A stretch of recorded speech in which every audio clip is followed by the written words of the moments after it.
In our subcontinent, where the countries are India, Bangladesh, Pakistan, Nepal, Bhutan,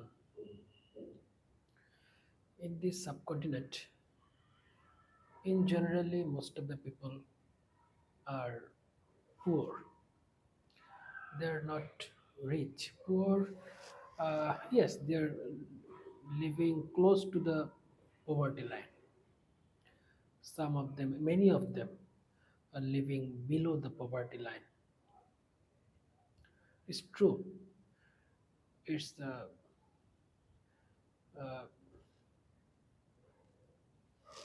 I feel sorry to say, but it's true.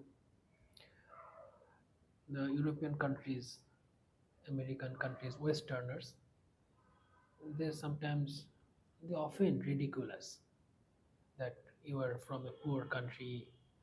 They name us, they call us third world,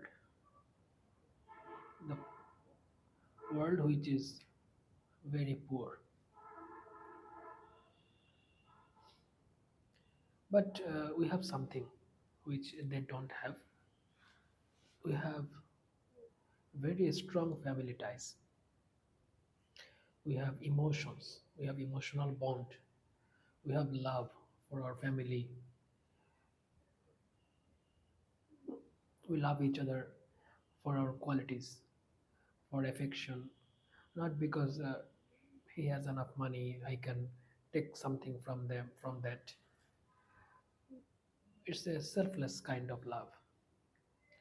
We live together, family bonds are strong, so parents and children they live together in some cases for life.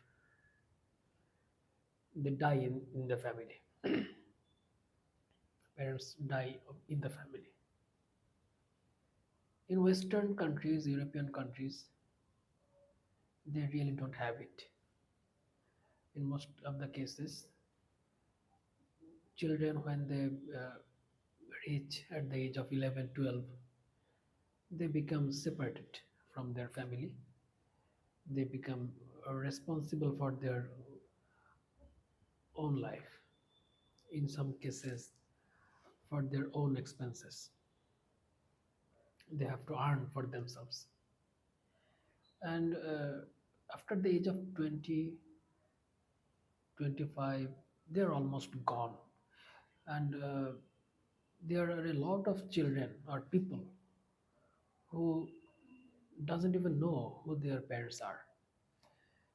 In some cases, people are women are having children, but the children doesn't know who is their father, because the reason behind this is most of the people are very much engaged in sensual pleasures. They don't want to take the responsibility of family, children. They think it's a burden. They think it's a hindrance. If they want to go to nightclub, but having a kid, having a responsibility is a burden. It will stop him from going to a party, from enjoying life in the sea beach or anywhere else. So they want to escape from that responsibility. So their bond is very low. In some cases, almost none. There's no bond at all. Their religious faith are not important to them. Their culture is based on capitalism, their consumerism. They think that this life is for consuming. This life is for enjoyment. This life is a man is very much successful if he can enjoy much food, much sexual affair, and achieving a lot of property. They think this is the successful way of life. This is the meaning of life. So their motto, their ideal, their morality, based on these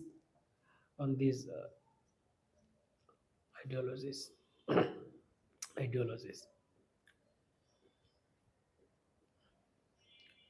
In 1999, maybe UNESCO propagated or prescribed a theory that say yes to your children, don't say no to any children.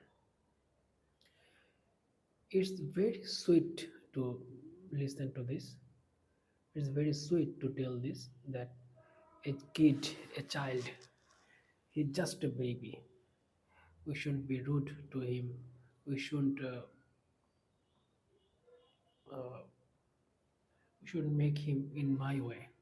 I should let him go. I should make him free so that he can understand this world, so that he can understand his own life and decides in what way, in which way he wants to go. That means, the idea behind this was giving freedom to the children. This was the idea of UNESCO. But who drives UNESCO? UNESCO is mostly driven by Western and European countries and their intellectuals with their funding. So UNESCO must propagate European and Western ideas. They prescribe a lot of ideas which actually represents Western ideologies. And there's a bitter truth that we, the people of South Asian countries, we most often think that we are not good. We are poor, our ideologies are not good, and the Western countries feed us the thought that capitalism is the greatest way. The, the more you have a comfortable life, the more civilized you are. It doesn't matter what kind of morality you have, what kind of religious teaching you have, it doesn't matter. How wealth can you achieve?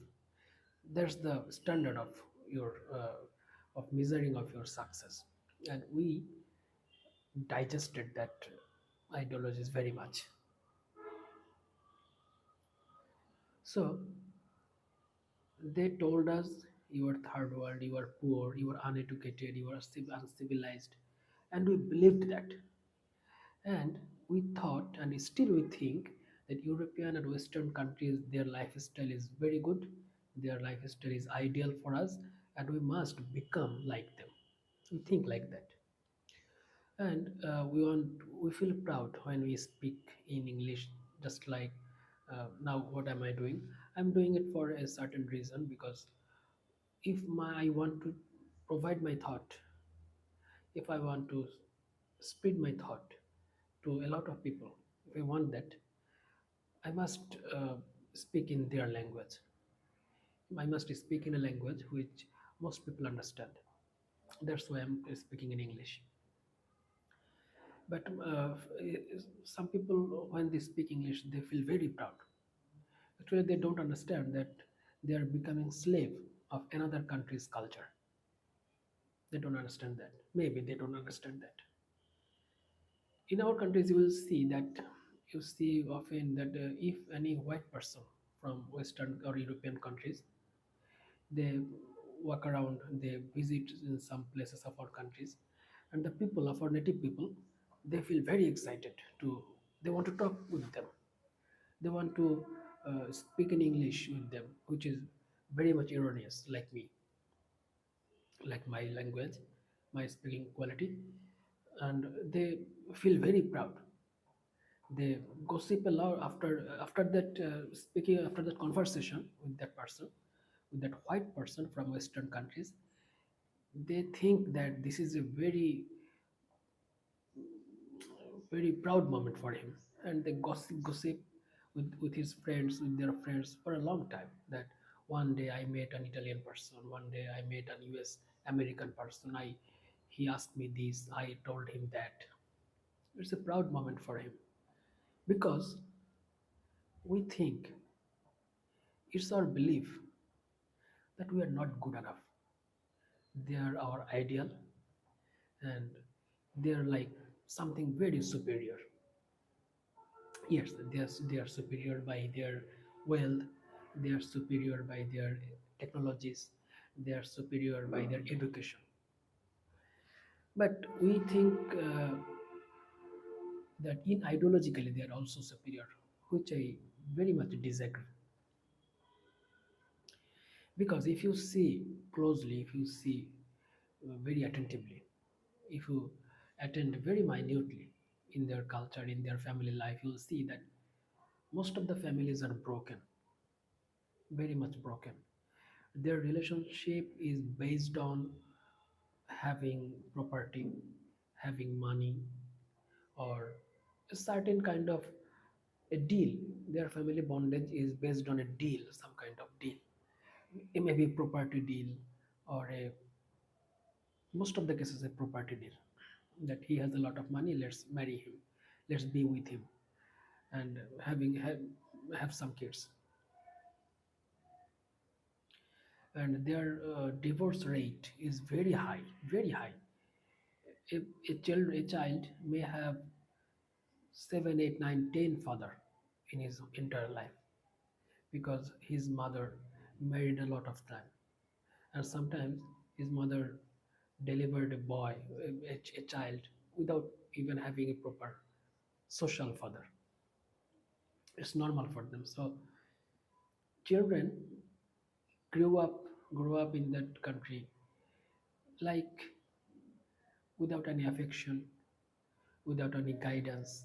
Most of the kids, not all of them, they just grow up. And in human nature, there are two sides. One is sensual side, that means our physical sensation, the what it suggests for us. For example, our tongue, it suggests us to eat. It sometimes suggests me to drink alcohol. It sometimes suggests me to drink very fatty food, salty food, which is not good for me, which is not good for my health. There's the other side, which is a moral side, a judgmental side, a conscience, which we call conscience. Conscience is kind of a court system where negative and positive ideologies gather, and we judge. This is good for me, this is not good for me. I must reject it, and I must accept it. This is called conscience.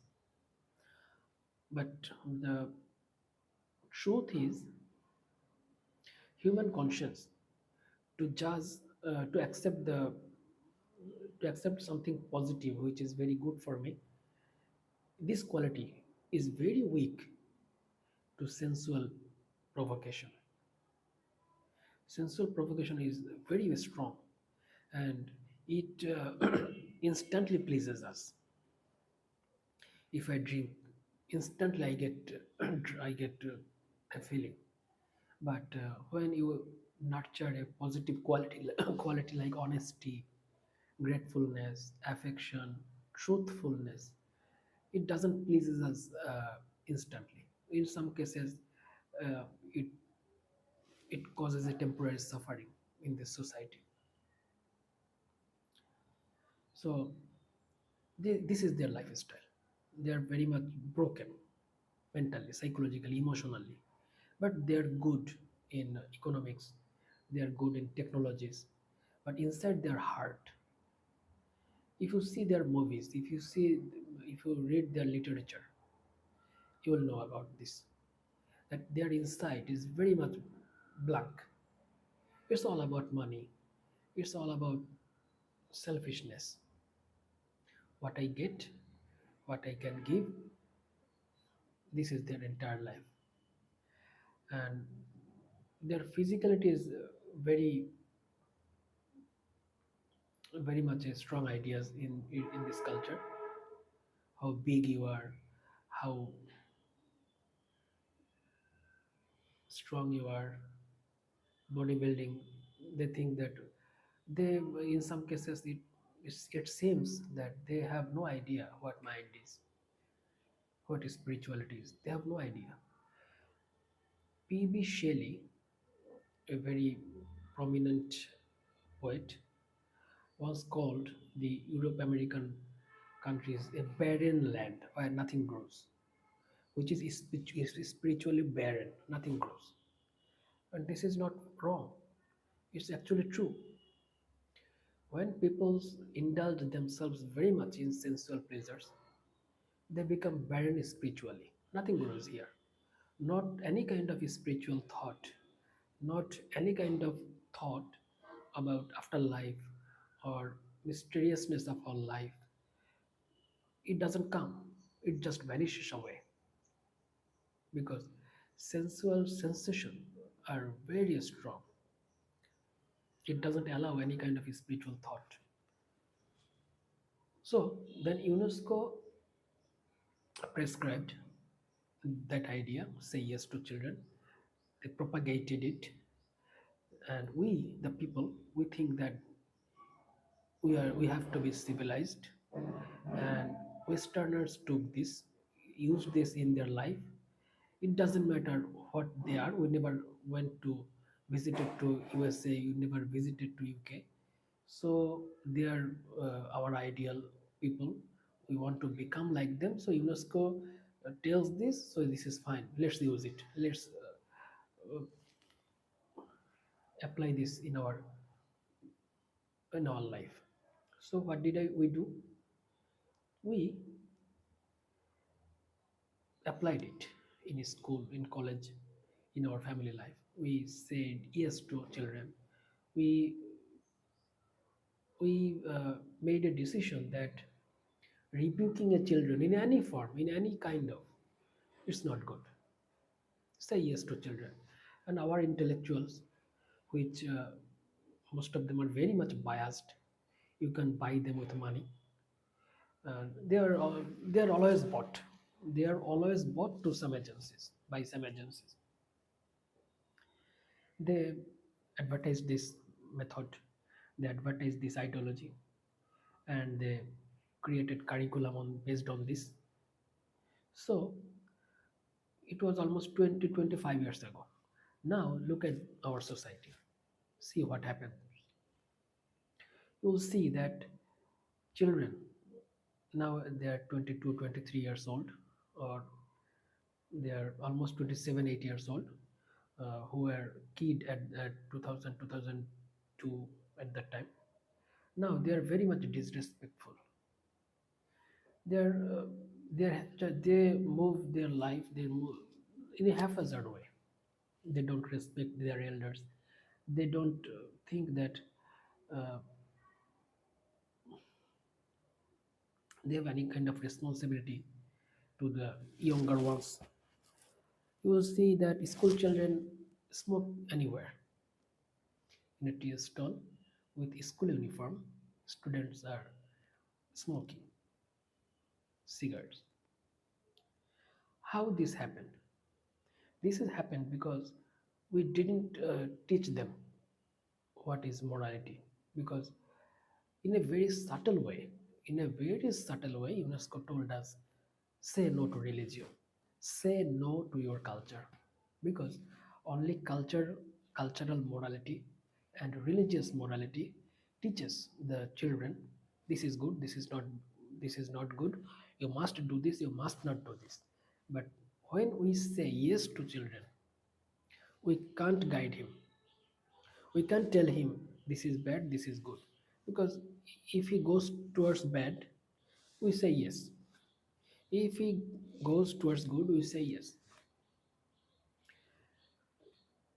It's also true that a long time ago, our teachers, guardians, they treated children in a very cruel way. They punished with a stick. Uh, they very bad mouthed their children, used slang language. That's not good. But to guide him and sometimes rebuking him, it's very necessary.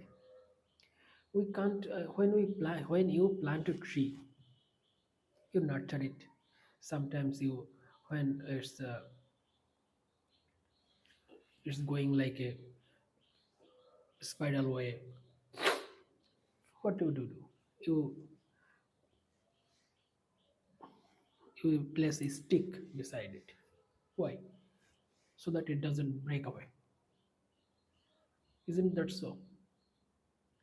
But as a human kid, you can't nurture him. You can't tell him no.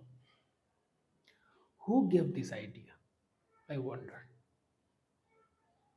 I think that whoever gave that idea, he wanted a broken society in our Asian countries.